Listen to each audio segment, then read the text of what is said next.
내 몸 안의 의사를 깨워라. 병을 낫게 하는 것은 자연이다. 인간은 원래 병을 치료하는 힘을 갖추고 있다. 진정한 의사는 내 몸 안에 있다. 내 몸 안의 의사가 고치지 못하는 병은 하늘이 내린 명의도 고칠 수 없다. 강의할 때 내가 강조하는 내용 중 하나다. 하지만 내가 만들어낸 말이 아니다. 바로 의학의 아버지라 불리는 히포크라테스가 한 말이다. 의성이라고까지 일컫는 히포크라테스는 왜 내 몸 안에 의사가 있다고 했을까? 왜 자연이 치유한다고 말했을까? 이제 잠자고 있던 그 의미를 깨워보자. 먼저 간단한 예를 통해 치유의 과정을 살펴보자. 살면서 살이 찢어져 보지 않은 사람은 아마 없을 것이다. 살이 찢어지면 어떻게 해야 하는가? 대부분 병원에 가서 꿰매야 한다고 말할 것이다. 의료인은 말할 것도 없고 자연요법을 주장하는 이들 역시 크게 다르지 않다. 그렇다면 내 아이가 장난치다 소가죽 가방에 칼집을 내어 찢어졌을 때 잘 꿰매 놓으면 붙을 거라고 생각하는가? 물론 그땐 아니라고 답한다. 마찬가지로 사람들은 넘어져서 부러진 뼈를 붙이려면 병원에 가서 석고붕대를 해야만 한다고 믿는다. 그럼 부러진 통닭 뒷다리를 석고붕대로 감아 놓으면 붙을까?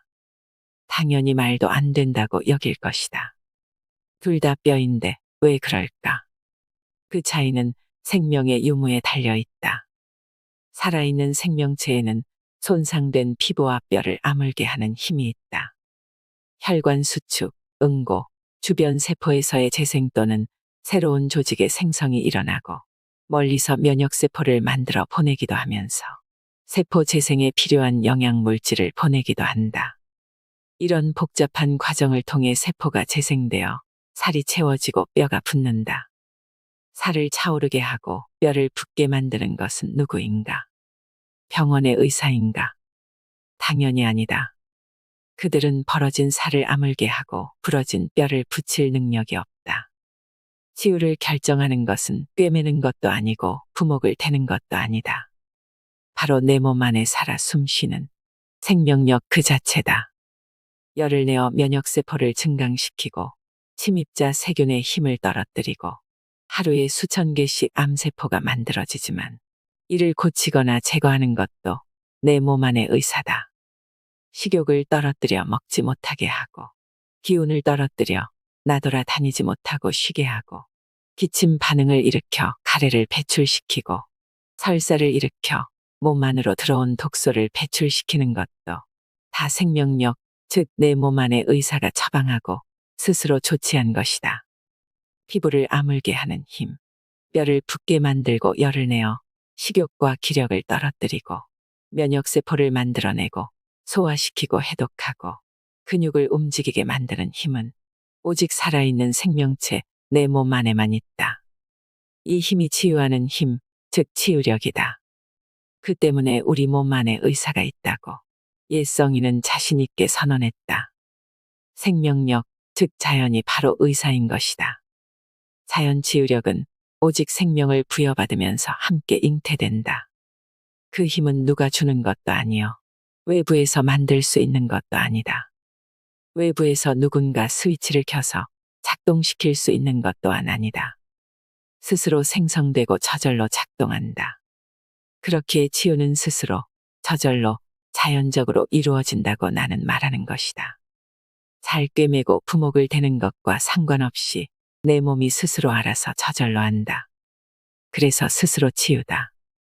그렇기에 스스로 그럴 연자를 붙여 자연치유다. 그리고 질병을 치유하는 힘을 한자로 자연치유력이라고 말한다. 스스로 하는 치유는 기술로 하는 것이 아니다. 치유는 내 몸속에 존재하는 치유하는 힘이 저절로 작동하여 이루어진다. 자연치유는 내 몸이 알아서 하기 때문에 당연히 부작용이 없다. 이렇듯 치유 원리는 단순하다. 내 몸이 스스로 치유하지 못하면 그 누구도 치유할 수 없다. 내 몸 안에 스스로 치유하는 힘이 남아있지 않다면 역시 그 어떤 사람도 치유할 수 없다. 암 환자 입장에선 하찮은 이야기라 여기고 그냥 제쳐놓을지도 모르겠다. 그러나 이 진실의 수용 여부에 따라 치유는 결정된다. 애석하지만 거의 모두가 믿고 따랐던 약, 항암제, 수술, 방사선 치료는 치유를 결정하지 못한다. 심지어 침, 뜸 등 자연요법 역시 크게 다르지 않다. 내 몸 안의 의사를 깨워라. 그러면 치유가 당신 곁에 다가올 것이다. 내 몸 안의 의사에게 기운과 활력을 불어넣어주는 핵심은 바로 내 삶이다. 금주, 금연, 충분한 쉼과 적절한 활동, 현미밥, 채식, 그리고 자연 환경에서의 삶. 즉, 자연치유적 삶이 바탕이 되지 않는다면 그 어떤 치료도 효과를 기대할 수 없다. 누구든 예외 없이 자연치유적 삶에 다가갈 때 완전한 치유는 점점 선명해진다. 병을 낫게 하는 의사는 내 몸 안에 있고 자연이다라고 외쳤던 옛 성인의 말에 의사인 나는 고개를 숙인다. 병을 고치겠다는 내 오만을 벗어던진다. 이제 몸속에 있는 의사, 즉 자연을 인식하고 깨울 때 치유된다고 내 환자에게 속삭이려 한다. 내 몸이 최고의 의사다의 저자 임동규 전문의는 병원을 운영하던 중 질병은 잘못된 생활 습관에서 오며 질병 치유는 환자 스스로 그런 습관을 교정할 때 치유된다는 자연 치유에 대한 깨달음을 얻었다고 합니다. 이후 현미밥 채식과 건강한 생활 습관을 유지하면서 환자와 일반인을 상대로 자연 치유를 소개합니다. 내 몸이 최고의 의사다의 책을 읽으며 저는 정말 놀라움을 금치 못했습니다. 저는 평소 곤도 마코토의 책과 존 맥두걸 박사가 쓴 책, 의사의 반란이라는 책을 쓰신 신우섭 원장님을 좋아하는데요. 내 몸이 최고의 의사다라는 책에 제가 추구하는 내용이 가득 담겨 있었기 때문입니다. 인생의 품격 채널을 구독해 주시고 영상을 자주 보셨던 분들은 잘 아실 테지요. 또 한 명의 양심 의사를 만나게 되어 참으로 기뻤습니다. 내 몸이 최고의 의사다라는 책은 평소 건강도서에 관심이 많으셨던 분들은 잘 아실 겁니다. 건강하게 오래 살기 위해 알아야 할 이야기. 오늘도 함께 해주시면 좋겠습니다. 진정한 의사는 내 몸에 있다. 정말 병원에 가야만 나을까? 현대를 사는 환자들은 병원에 가야 의사에게 치료받아야 병이 낫는다고 생각한다. 자식이나 손자를 병원에 데려가지 않으면 무슨 큰일이라도 저지른 듯 야단이다.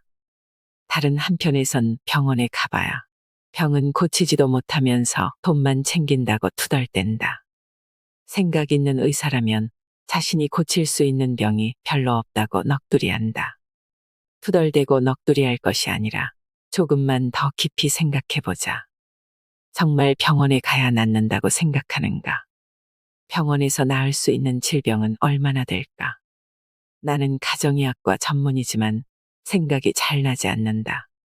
무엇이 있을까 좀 더 생각해보니 교통사고 등 생명이 위급한 긴급 상황의 처치 정도가 떠오른다. 그런데 병원에서 수술을 받고 치료받으면 끝일까? 예를 들어 맹장염에 걸려 수술을 해야 한다고 치자. 수술 전이나 후에 아무렇게 먹고 과로하고 잠도 제대로 못 잔다면 수술 결과는 어떨지 뻔하다. 만약 술까지 마신다면 미친놈 소리 듣기 십상이다. 이처럼 맹장염조차 수술 그 자체로만 병을 낫게 할 수는 없다. 오히려 수술보다 더 중요한 것은 일시적이나마 술, 담배는 물론 고기나 과로도 피해야 한다. 적어도 전날 입원하고 수술 뒤에도 며칠 동안 충분히 쉬어야 한다. 그래야 수술 후유증 없이 잘 아문다. 혈액 환자가 약을 먹으면 끝일까? 여전히 술, 담배의 과로와 스트레스 속에 머물러 있다면 아마 나을 것이라고 말할 사람은 하나도 없을 것이다. 술, 담배를 끊고 푹 쉬고 고기를 피하고 잘 잔다는 의미는 무엇일까? 바로 자연 치유력을 깨우는 행위이자 내 몸 안의 의사로 하여금 치유 과정에 나서도록 돕는 행위다. 이것이 잘 작동하면 상처는 빠르게 아문다. 그러나 이 행위가 생략되면 아무 소용이 없다. 명의도 소용없고 수술이 잘 되어도 소용없다.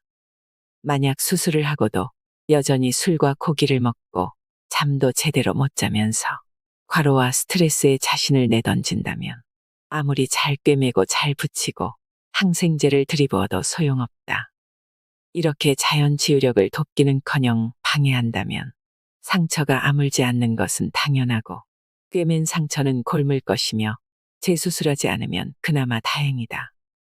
정리하면 수술을 하거나 안 하거나 그 어떤 선택을 하든 진정으로 치유를 원한다면 누구든 반드시 지켜야 할 원칙이 있다.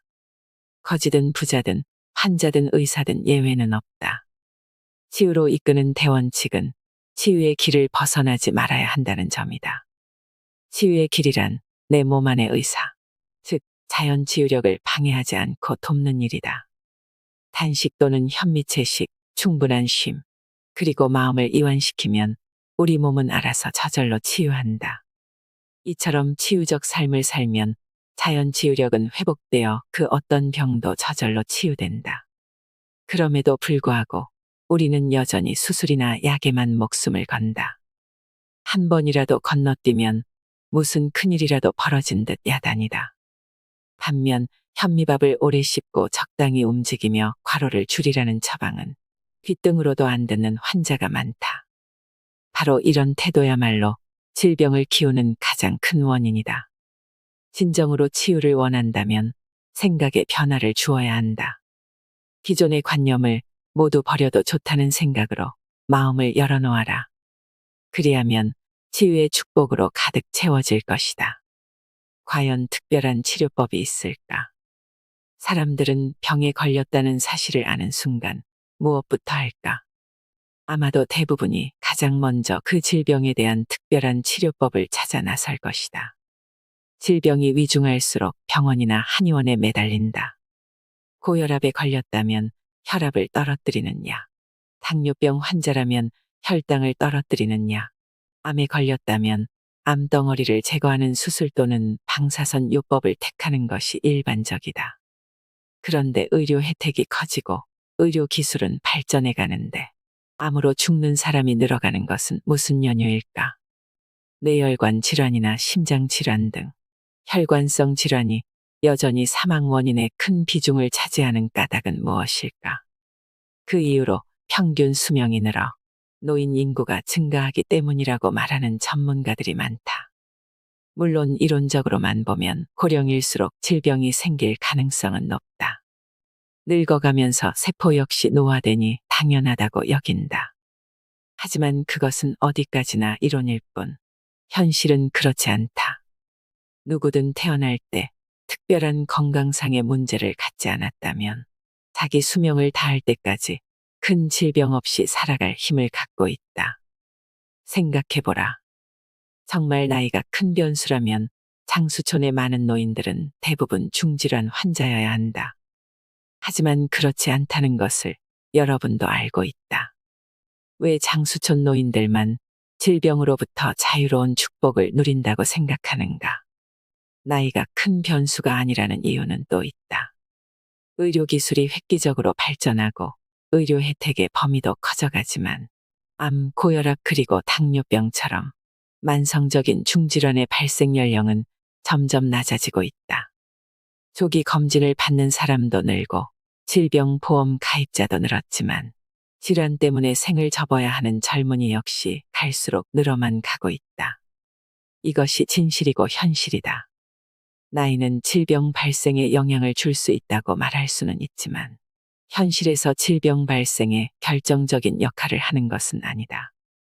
그렇다면 왜 이렇게 중질환 환자가 늘어나고 또 자기 수명을 다 누리지 못하고 질병으로 죽는 사람이 많은 까닭은 무엇일까? 여러 가지 각도와 관점으로 설명할 수 있다. 그중 하나가 의료인 등 타인에게 또는 다른 치료 물질 등 특별한 치료법에 자신을 내맡겼기 때문이다. 특별한 치료법으론 치유되지 않는다.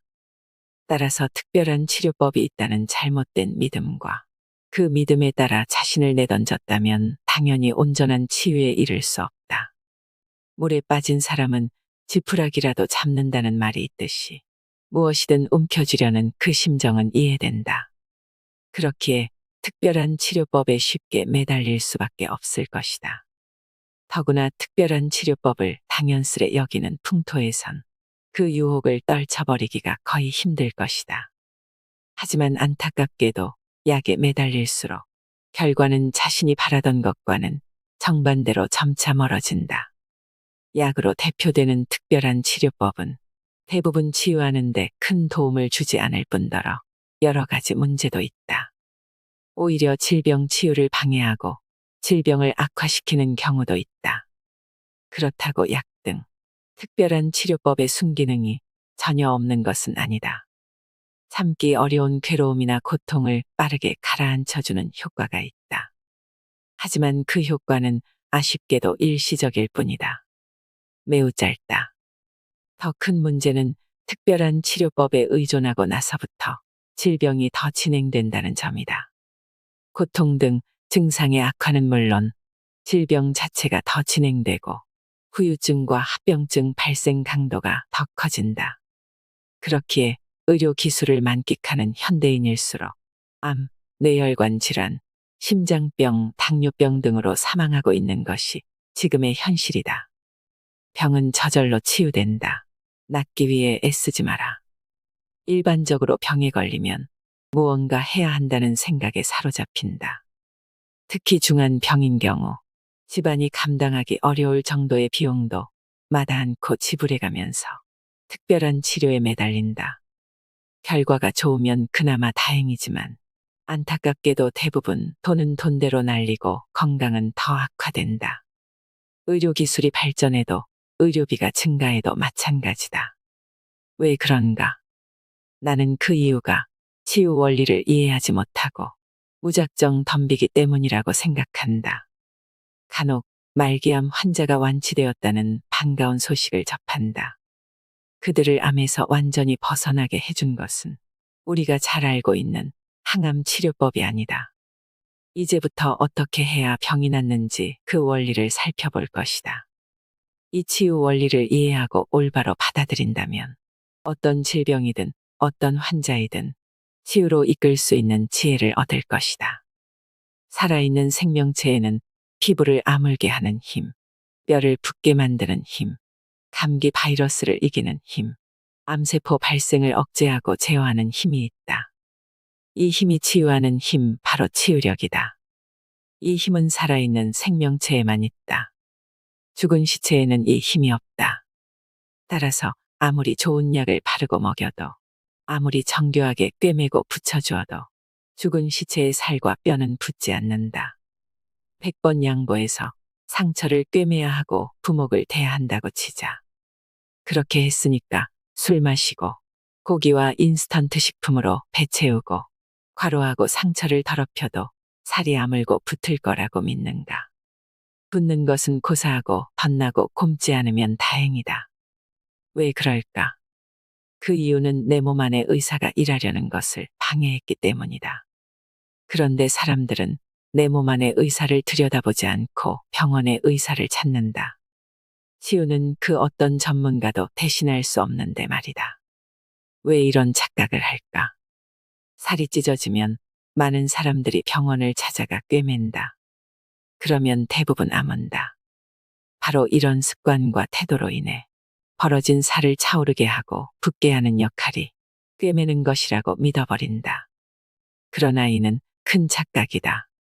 상처를 꿰매는 것은 살을 차오르게 하는 일과 직접적인 연관이 없다. 다만 서로 맞붙게 해줌으로써 살이 차오르는 속도를 빠르게 해주는 역할을 한다. 상처가 아물고 살이 차오르게 하는 힘이 없다면 아무리 꿰매도 붙지 않는다. 치료받을 것인가 치유할 것인가. 환자나 의사들이 질병을 다스리는 데 있어 가장 크게 착각하는 것 중 하나가 치료와 치유를 혼동하고 혼용하는 것이다. 흔히 사람들은 병에 걸렸을 때 의사나 전문가에게 치료받으면 나을 것이라 생각한다. 그래서 의사가 빼먹지 말라며 처방해준 약을 깜박 거르기라도 하면 무슨 큰일이라도 난 것처럼 야단이다. 반면에 내가 금식하세요, 현미식하세요라고 건네는 말은 처방으로 생각하지 않는다. 치유에 이르려면 매우 전문적이고 복잡한 과정을 거쳐야 한다고 여긴다. 당연히 자기 몸이 스스로 치유한다는 생각은 꿈도 꾸지 못한다. 치료란 풀었으면 고치다라는 의미다. 즉, 약, 수술, 방사선을 필두로 한약, 침, 뜸 등이 여기에 해당한다. 그런데 의료 전문가나 자연요법가에게 치료받으면 병이 나을까? 그러면 정말 좋겠다. 명의를 고용할 돈만 있으면 다 치료될 테니 말이다. 그런데 애석하게도 진시황이나 스티브 잡스 역시 최고의 주치의를 두고 있었겠지만 일찍 세상을 떴다. 치료로는 병을 낫게 하는 게 아니기 때문이다. 치료는 대개 증상 위주의 대증요법을 뜻한다. 약으로 열을 내리거나 침과 뜸으로 통증 또는 그 밖의 증상을 가라앉히거나 수술로 꿰매거나 암덩어리나 염증 부위를 제거하는 방식이다. 손바닥으로 가린다고 하늘이 없어진 게 아니듯 증상이나 징후를 일시적으로 없앴다고 질병 자체가 없어진 건 아니다. 예를 들어 고혈당이나 고혈압을 약으로 다스렸다 해서 당뇨병과 고혈압이 치료된 것인가? 암덩어리를 잘라내거나 항암제나 방사선으로 제거했다고 암이 완치된 것인가? 심한 빈혈 환자에게 수혈한다고 해서 빈혈이 치료된 것인가? 감기 환자의 열을 해열제로 떨어뜨리면 감기 바이러스는 사라진 것일까?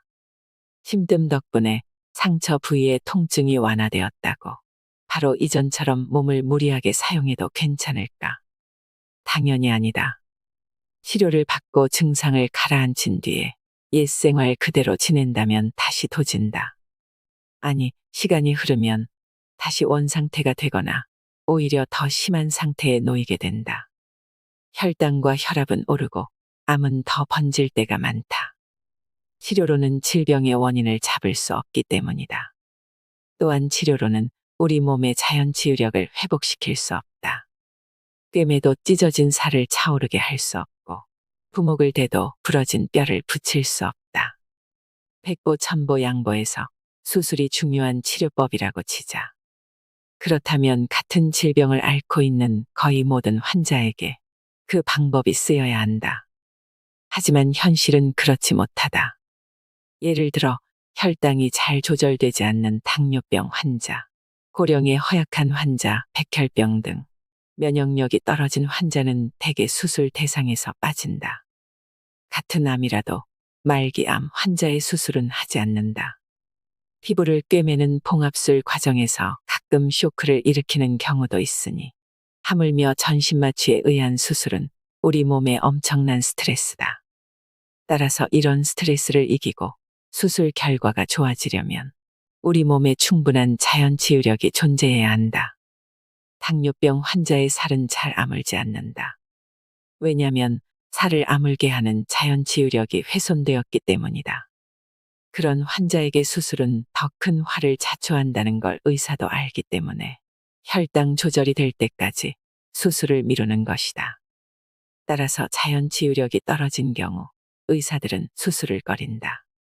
당연한 이야기겠지만 수술로 면역력이 높아지지 않기 때문이다. 오히려 면역력을 떨어뜨릴 뿐이다. 따라서 비록 떼어내고 싶은 커다란 암덩어리가 눈에 보여도 말기암 환자에게 커다란 스트레스를 주는 수술을 할 수 없다.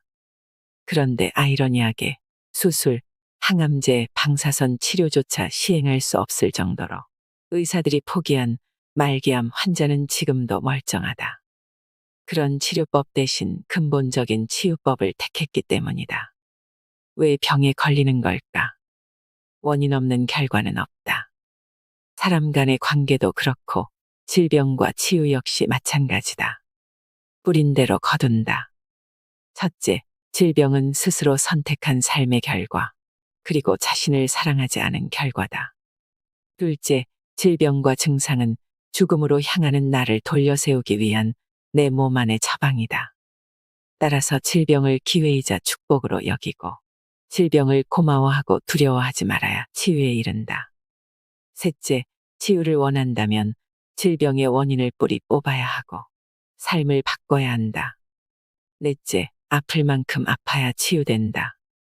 이제 의사들도 고혈압, 당뇨병, 고지혈증, 암 같은 만성 성인병을 생활 습관병이라고 부른다. 생활 태도가 어떠냐에 따라 질병 발생과 치유 여부가 결정된다는 사실을 깨닫기 시작한 것이다. 그만큼 생활 태도와 습관이 결정적이다.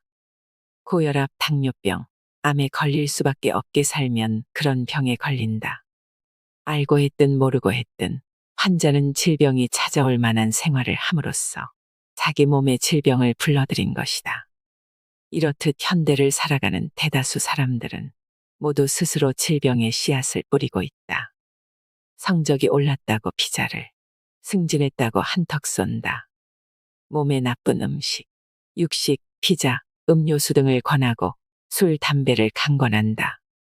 외식, 고급 차, 고급 아파트, 고급 가전제품으로 과시하기 위해 우리 몸을 혹사시키며 자신과 자녀들을 내몬다.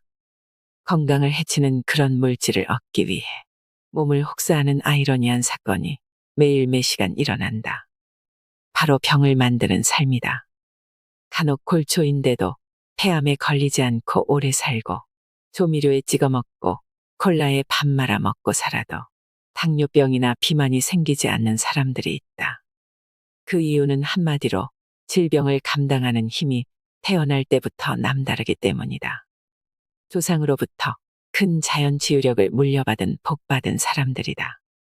그러나 자만하면 끝내 무너진다. 흡연의 육식 과다 섭취, 과로와 스트레스를 보탠다면 언젠가 자연 치유력을 뛰어넘어 반드시 폐암 아니면 다른 암 또는 다른 만성 질환에 걸린다.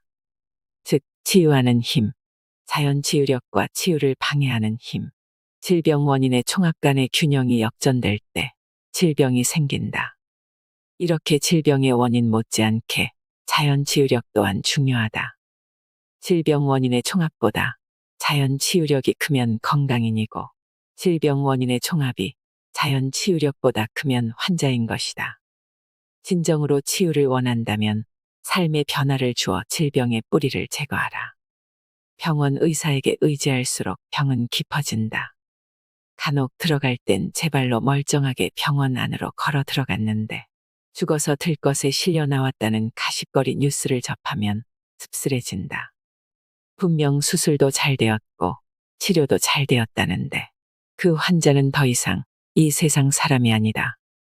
보호자 입장에선 그야말로 황당하기 짝이 없다. 의료진의 실수였을까? 거의 대부분 그렇지 않다. 의사라서 의사 편을 드는 것이 아니다. 아무리 돈을 밝히는 의사라 해도 환자의 목숨을 가지고 장난치는 경우는 거의 없다. 왜냐하면 잘못되었을 경우 자신도 다치거나 곤욕을 치러야 하기 때문이다. 그렇다면 왜 누구도 원치 않는 이런 황당한 사건이 일어나는가? 의사는 치료만 할 줄 알지 치유에 대해서는 잘 모른다. 암덩어리를 제거하는데 최고 권위자는 의사들이지만 암이 생기는 원인이나 암을 이겨내는 방법에 대해서는 거의 무지하다. 수술, 항암제, 방사선 치료 기술은 전문가이지만 그런 치료의 결과를 높이는 방법에는 무지하며 잘못 알고 있는 경우가 대부분이다. 과거에 내가 배운 책의 내용들, 특히 치료와 관련된 내용은 대부분 수정되거나 뒤집어졌다. 마찬가지로 지금 의대생들이 공부한 내용은 얼마 지나지 않아 뒤집어질 것이다. 의사들이 내리는 처방에 어떤 부작용이 있는지, 왜 황당한 사건들이 생길 수밖에 없는지 살펴보자. 당뇨병 환자에게 보리밥을 먹으라고. 의사들은 당뇨병 환자에게 보리밥을 먹고 또 운동을 많이 하라고 권한다. 그리고 저혈당에 빠지면 사탕이나 꿀물을 먹으라고 주의를 준다. 그런데 이대로 따르면 당뇨병은 더 심해지거나 또 다른 문제에 직면한다. 현재 시중에 판매되는 보리는 거의 대부분 흰쌀처럼 도정되었다. 게다가 보리는 소화가 빨라 혈당이 빨리 오르고 배가 쉬 꺼져 또 다른 간식거리를 찾게 만든다. 또 운동을 많이 하면 좋을 줄 알지만 아니다. 운동이 지나칠수록 저혈당에 잘 빠진다. 그때마다 꿀물을 먹거나 다음 끼니 때 밥을 더 먹어야 하고 그 결과 혈당은 더 오르고 그러면 다시 인슐린이나 혈당약 용량이 늘어나고 다시 저혈당에 빠지면 사탕이나 꿀물을 마시고 이런 악순환에 놓인 경우를 가끔 본다. 30년 이상 현미밥 채식과 테니스, 등산 등의 운동을 나름 열심히 해왔으나 신장과 눈 신경으로 합병증이 번져 이젠 거의 회복이 어려운 인슐린 의존형 당뇨병 환자가 생각난다. 그래도 치유가 불가능하진 않지만 이제는 의욕을 잃어버려 더 이상 해볼 도리가 없어 보이는 안타까운 환자였다. 자신은 의사의 말을 잘 들어왔고 심지어 좋다는 자연요법도 다 해봤는데 지금 이 상황에 놓인 데 대한 분노와 원망이 깊다. 그래서 치유는 더 어렵다. 의사로서 참으로 안타깝고 미안하다. 갱년기 여성에게 양약의 보약이었던 호르몬 대체요법. 10여 년 전쯤만 해도 폐경기 여성에게 호르몬 대체요법은 의학계에서 보약으로 취급될 정도로 열렬히 환영받은 적이 있다. 에스트로겐 보충을 받은 여성은 그렇지 않은 여성에 비해 심혈관 발생 위험이 50%나 감소된다. 나쁜 콜레스테롤인 LDL 콜레스테롤 수치는 감소시키고 좋은 콜레스테롤인 HDL 콜레스테롤 수치는 증가시켜 동맥경화증 예방에 도움이 된다. 폐경 여성의 골다공증을 예방, 치료하고 엉덩이뼈 골절 위험을 50%까지 감소시키고 치아 소실을 예방하고 골다공증이 있어도 더 이상의 골 소실을 방지하고 골밀도를 증가시킨다. 따라서 호르몬 대체요법은 위험에 비해 이점이 훨씬 많은 치료법이다. 하지만 최근 신문과 방송에서 소개하는 연구 결과는 이와 정반대다.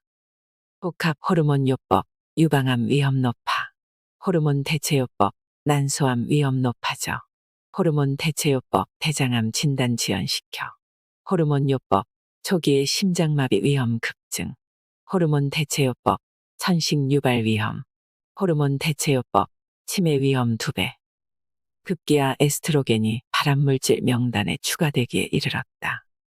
생존 가능성이 더 낮은 5cm 이상의 종양 유방암 환자가 1990년대 이후 급격한 증가세를 보이는데 주 원인 가운데 하나가 바로 호르몬 대체요법 때문이라는 보고도 있다. 몇 년 사이에 이렇게 완전히 뒤집어진 내용이 나올 수 있는지 정말 신기하다. 개발 당시에는 이런 예측을 못했을까. 혈압 강화제는 뇌경색 위험을 키운다. 뇌졸중은 크게 뇌출혈과 뇌경색 두 가지로 나눈다. 10년 전만 해도 60대 40 정도로 뇌출혈이 조금 많았다. 그러나 지금은 뇌경색 80%, 뇌출혈 20%로 역전되었다. 매년 약 6만 명 이상의 뇌졸중 환자가 발생하고 현재 약 20만 명 이상의 환자가 존재하고 있는 것으로 추정된다. 뇌졸중 예방의 핵심인 혈압약, 당뇨약, 심장약, 그리고 아스피린을 먹고 있는데도 줄기는커녕 왜 이렇게 뇌졸중 환자는 늘고 있을까? 황당하게 느껴지겠지만 그런 약만 먹고 있었기에 증가하는 것이다. 약을 먹으면 예방될 것이라는 아니란 생각을 부추겨 실제 예방법인 자연치유적 삶으로의 변화를 등한시하도록 유도한 것이 주원인이다. 게다가 인위적으로 혈압을 떨어뜨리면 뇌출혈 발생은 줄겠지만 피 흐름이 약해지고 상처난 부위의 찌꺼기가 더 잘 끼어 뇌경색이 늘어나는 것이다. 동맥경화증의 근본 원인을 제거하여 혈관을 넓힐 생각은 하지 않고 눈에 보이는 혈압만 떨어뜨린 어리석음의 결과가 뇌경색에 의한 중풍 발생을 증가시킨다. 골다공증 환자가 우유와 멸치를 먹으면 뼈가 더 약해진다.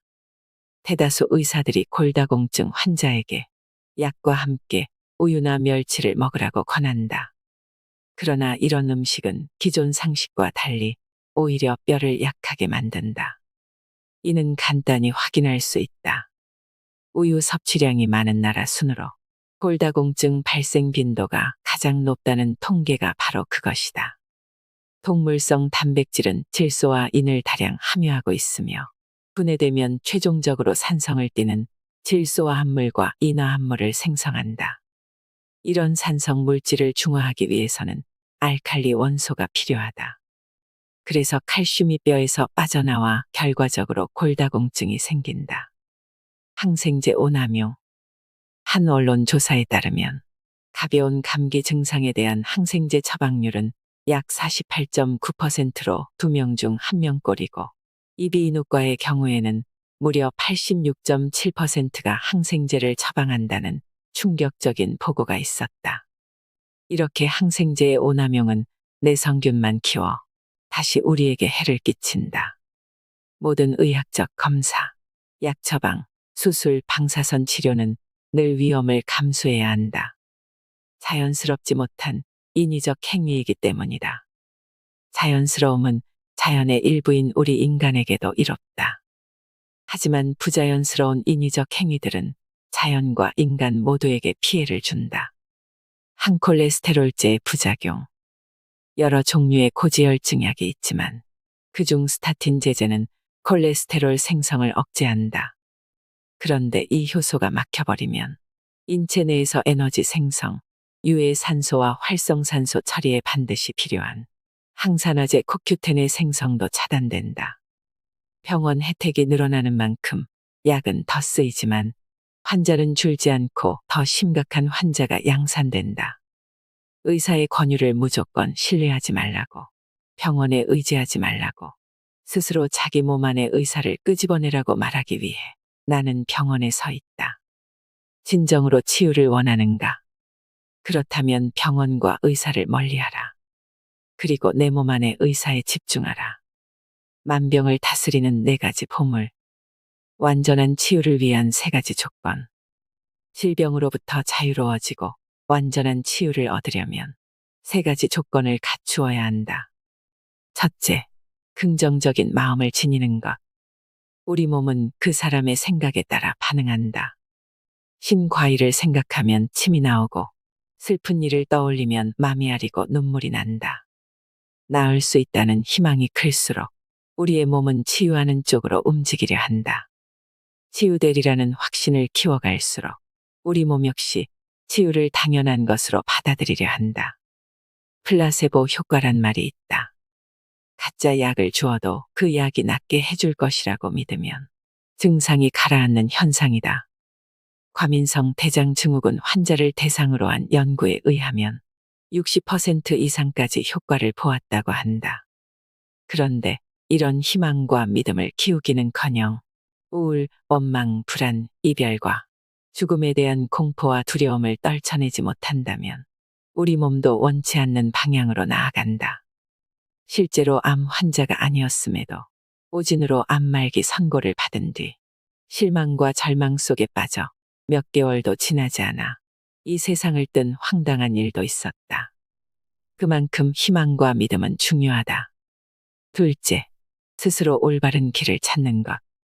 희망과 믿음은 치유를 위해 반드시 필요한 전제 조건이지만 치유를 완성시키는 충분 조건은 아니다. 희망과 믿음을 키울 수 있는 원동력, 즉 올바른 치유의 길을 찾아가는 지혜를 얻어야 한다. 이것이야말로 희망과 믿음의 원천이며 완전한 치유를 향한 참다운 돌파구다. 셋째, 그 길을 제 발로 걸어가는 것. 스스로 의사가 되어야 한다. 올바른 길을 알고 있어도 그곳에 그냥 머무른다면 더 이상의 진전은 없다. 변화하고 벗어나려는 적극적인 의지를 발휘하기는커녕 할 수 없다, 어쩔 수 없다, 안 된다며 스스로 주저앉고 부정한다면 어느 누구도 대신해 줄 수 없다. 오십견으로 통증이 있어 움직이기 힘들더라도 스스로 조금씩 끊임없이 움직여야 몸이 부드러워지고 회복된다. 즉, 생각을 바꾸고 행동에 옮기면 치유된다. 아프다고 아예 안 움직이려 한다면 그 관절은 점점 굳어버려 더 이상 움직일 수 없게 된다. 현미밥이 좋은 줄 알면서도 먹지 않는다면 당뇨병의 치유는 요원하다. 신체 활동이 꼭 필요하다는 것을 알면서도 움직이려 하지 않는다면 비만과 당뇨병을 향해 점점 다가갈 수밖에 없다. 자신의 생명은 스스로 지키는 것이다. 무엇을 선택하든 자기 스스로 해야 한다. 병원이나 의료진을 선택하고 자신의 가장 핵심적인 질병 원인을 찾아내 교정하고 자신의 체질에 더 적합한 음식이나 활동 방법을 찾아내는 것 역시 스스로 해야 한다. 마음을 바꾸는 것도 그 생각대로 움직이는 것도 자기 자신이다. 자기 증병과 증상에 대해 스스로 대처하고 다룰 줄 알 때 질병 치유는 성큼 다가선다. 이 세 가지 조건 중 하나라도 부족하면 치유에서 멀어진다. 특히 암 같은 중증 질환은 더욱더 그렇다. 우리 몸이 하는 일을 방해하지 마라. 감기에 걸리면 열이 나면서 자꾸 가라앉고 기운이 없고 입안이 깔깔해진다.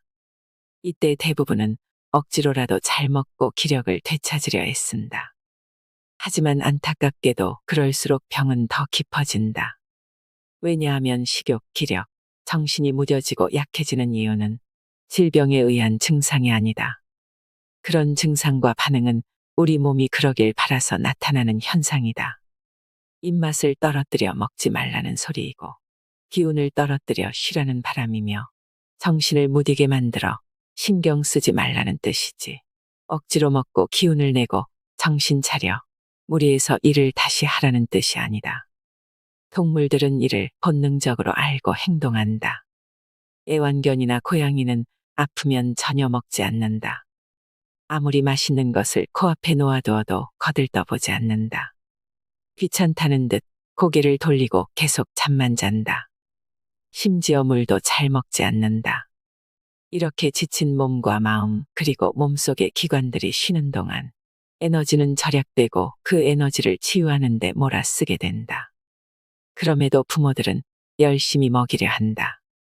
한두 끼는 물론 그보다 더 오래 굶어도 문제는커녕 치유를 더 빠르게 돕는 행위임에도 그새를 못 참는다.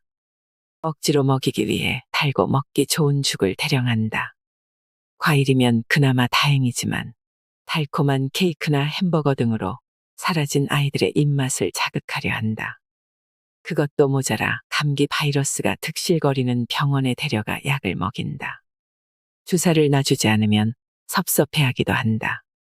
아주 심한 고열을 제외하고 해열제를 사용하는 것은 아무런 도움이 안 될 뿐 아니라 오히려 치유를 방해하는 행위다.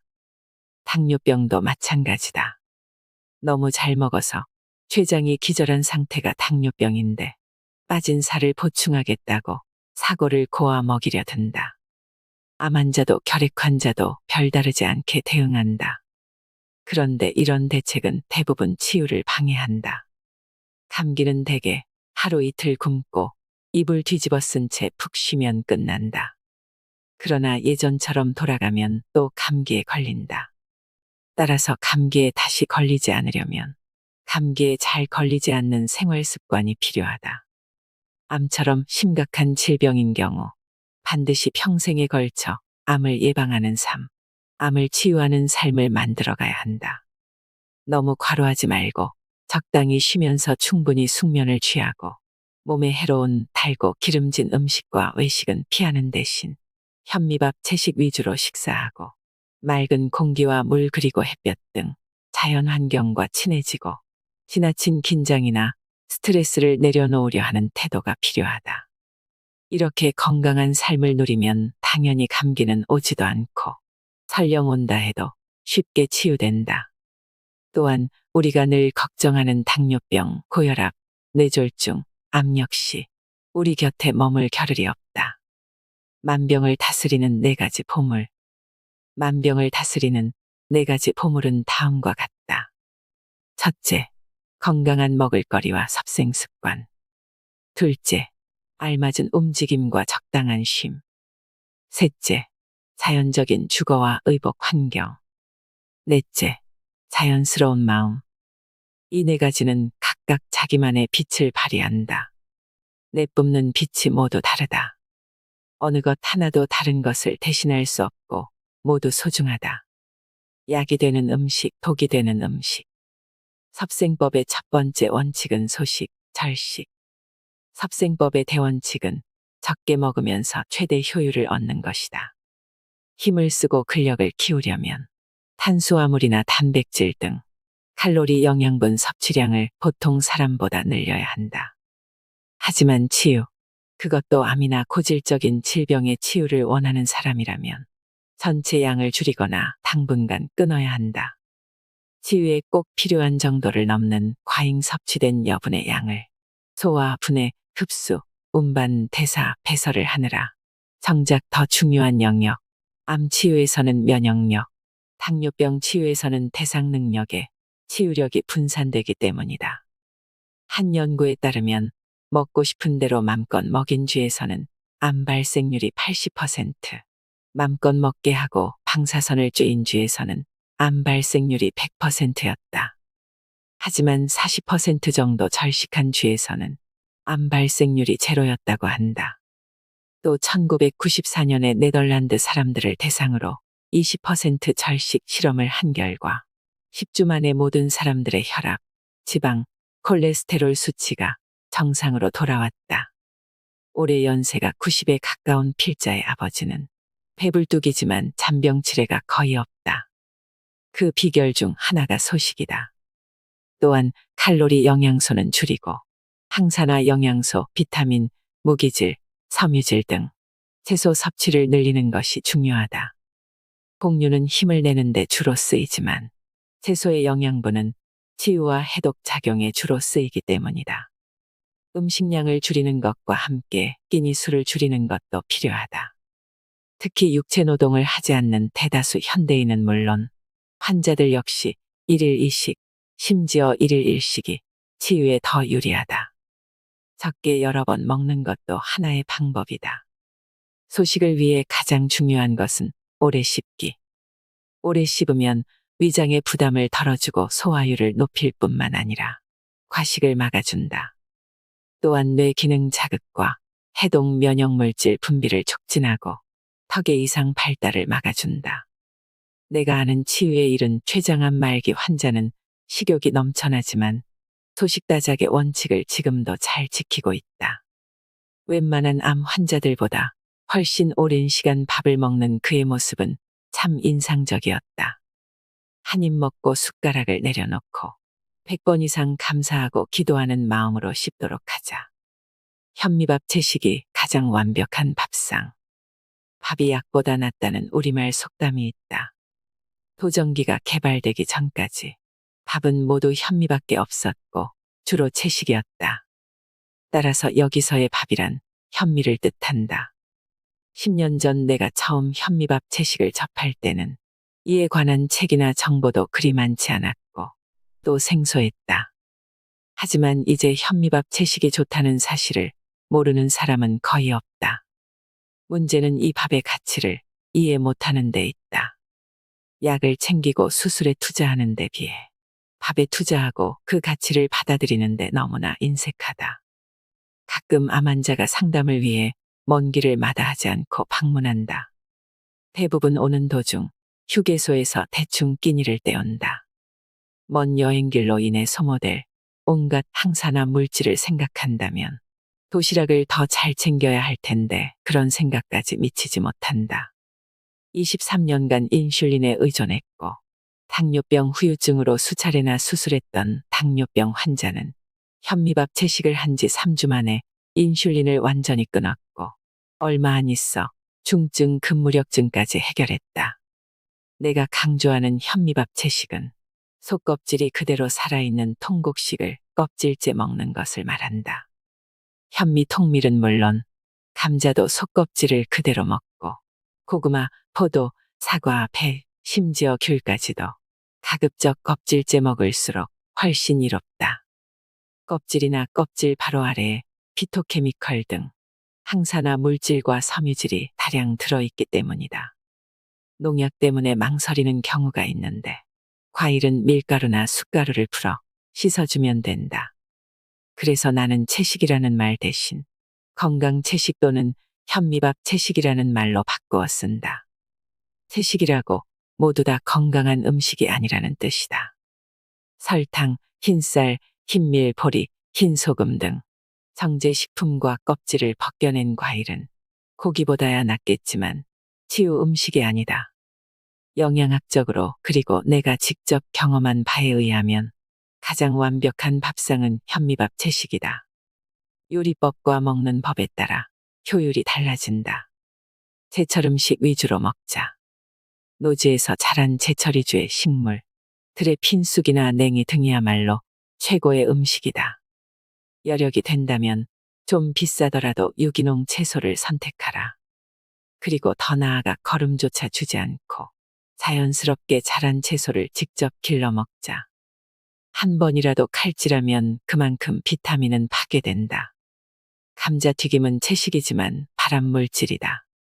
기름으로 볶는 요리법은 피하고 물로 볶도록 한다. 전자레인지로 데우는 것도 피하는 게 좋다.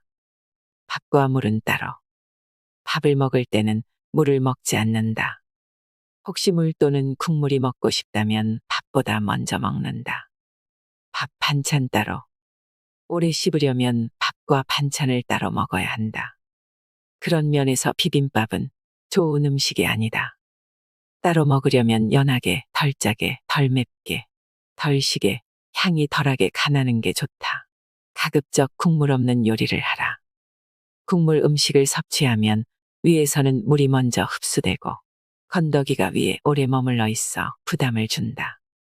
통곡식, 마른 음식, 국물 없는 음식이나 건더기 위주 음식이 더 바람직한 이유다. 쉽지 않고 그냥 쉽게 넘어가는 흰밥이나 부드러운 흰 밀가루, 빵과 국수, 그리고 국물에 밥을 말아 먹는 것은 되도록 피하자. 식품 배합법. 소화 시간이 서로 다른 채소와 과일은 따로 먹는 게 좋다. 과일을 먹으려면 저녁 또는 아침을 과일식으로 아예 대체하든가 아니면 식사하기 1시간 이전에 먹어 과일을 충분히 소화시킨 뒤 식사한다. 특히 포도는 위가 빈 상태에서 단독으로 먹고 과일은 가급적 한 가지씩 먹도록 하자. 소박하게 그러나 골고루 다양하게 먹어야 한다. 골고루 먹으라는 것은 한 끼에 지나치게 많은 반찬과 음식을 먹으라는 뜻이 아니다. 한 주 내내 똑같은 반찬, 똑같은 부위나 종류만 먹지 말라는 뜻이다. 부위별, 뿌리와 줄기, 잎, 열매, 꽃 등, 종류별, 곡류, 콩류, 채소류, 버섯류, 해초류, 견과류 등 색깔별로 다양하게 먹는 게 중요하다. 한 끼 반찬 가짓수는 많을 필요가 없다. 상다리 휘어지는 진수성찬은 현대인에게 병만 안겨줄 뿐이다. 알맞은 온도로 먹어야 한다. 뜨거운 차를 좋아하는 중국인은 식도암 발생률이 높다. 찬 음식을 자주 먹으면 음식을 데우는데 힘이 낭비되며 위장을 마비시키고 위장 혈액 순환을 떨어뜨려 배탈이나 설사 등 위장 질환이 발생한다. 그러므로 지나치게 뜨거운 것은 식혀서 차가운 것은 살짝 데우거나 입속에 잠깐 머금어 온도를 높인 뒤 삼킨다. 규칙적으로 먹고 간식을 피하고 밤늦게 먹지 마라. 위장이 완전히 비어 있지 않은 상태에서 먹는 간식은 이전 음식의 소화까지 지연시킨다. 이로 인해 이전 음식은 따뜻한 뱃속에서 발효가 일어나 술 마신 효과가 생긴다. 밤은 재충전과 치유에 집중하는 시간이고 몸과 마음 그리고 위장도 쉬는 시간이다. 쉬어야 할 때 야식이 들어오면 자연 치유력은 크게 손상을 입는다. 마지막 단계로 생식량을 늘리자. 양념이나 요리를 최소로 한 자연 그대로의 재료에서 참맛을 느낄 때 치유는 성큼 다가온다. 생식은 자연 그 자체이며 자연과 생명의 기운이 온전히 들어있다. 처음부터 모두 생식으로 바꾸는 일은 쉽지 않을 뿐더러 바람직하지도 않다. 화식 비율을 점차 줄여가는 단계가 필요하다. 최고의 약은 자연치유적 음식. 푸짐한 밥상을 당연하다는 듯 받아들인 암 환자보다 잔반이라도 먹을 수 있음을 감사하게 받아들인 암 환자가 더 잘 낫는다는 말이 있다. 음식보다 먹는 태도가 치유에 더 큰 역할을 한다. 7년 차 된 위암 환자는 채식 병원에서 내주는 음식이 약이다 믿으며 무조건 감사한 마음으로 먹고 다른 음식은 일체 입에도 대지 않았다고 한다. 그런 태도가 건강한 모습을 되찾고 유지시켜준 중요한 요인임에 분명하다. 절식하면서 낮에 즐거운 마음으로 충분히 움직이고 감사한 마음으로 밥을 먹는다면 밥투정은 사라지고 치유의 길로 나아간다. 먹고 살아있다는 것 자체에 감사하라. 이렇듯 무엇을 어떻게 먹느냐에 따라 약이 되기도 하고 독이 되기도 한다. 약이 되는 음식이란 한마디로 탐욕이 배제된 자연의 음식이며 단순한 음식이며 소박한 음식이며 자연에 감사하는 마음으로 먹는 음식이다. 우리는 이런 음식과 섭생 태도를 자연치유적 방식이라고 부른다. 자연치유적 음식. 그것은 입으로 들어가는 최고의 약이다. 그래서 음식으로 고치지 못하는 병은 약으로도 고칠 수 없다고 말하는 것이다. 여러분, 치유하는 힘은 자연에 있고 내 몸 안에 있습니다. 내 몸 안의 의사에게 기운과 활력을 불어넣어주는 핵심은 바로 내 삶입니다. 금주, 금연, 충분한 쉼과 적절한 활동, 현미밥 채식 그리고 자연 환경에서의 삶. 즉, 자연치유적 삶이 바탕이 되지 않는다면 그 어떤 치료도 효과를 기대할 수 없을 것입니다. 병을 낫게 하는 의사는 내 몸 안에 있고 자연에 있다라는 말을 꼭 기억하세요. 소중한 시간, 오늘도 함께 해주셔서 감사드립니다. 이상으로 인생의 품격이었습니다. 하루하루 당신의 품격이 더 빛나길 바랍니다.